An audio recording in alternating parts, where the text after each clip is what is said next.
Live from KTTC, the area's most watched late news. This is News Center at 10.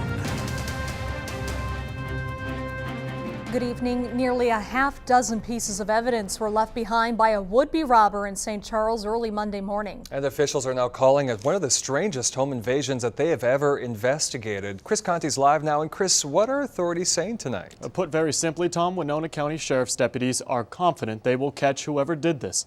And they say that's because the suspect left behind some very unique personal items.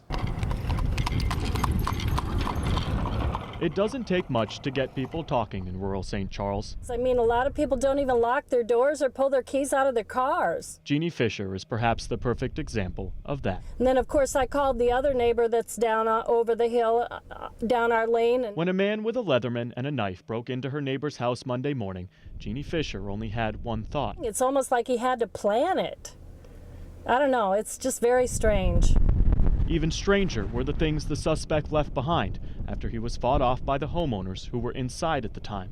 I don't ever remember a case similar to this with the suspect fleeing and leaving all these things behind. 500 yards from that house, deputies found this brown sweatshirt, possibly ditched by the man as he was running away. Running, mind you, without his size 10.5 Red Wing boots officials found next to a window. And hopefully, if we can get the word out there of the evidence we've collected, somebody's going to recognize it. Aside from all the evidence the suspect left behind, the homeowner also managed to get a good look at the guy, who's around 5 foot 6 inches tall, weighed 175 pounds, had on a black ski mask, and was wearing blue jeans. It freaked me out enough that the next day I stayed home from work and I went online and I found myself a dog. Neighbors and deputies alike are hopeful all this talk will eventually lead to an arrest. As for all that evidence, it's being sent to the BCA in St. Paul for fingerprints. Anyone who might know who those items belong to is asked to call Crime Stoppers at 507-457-6350.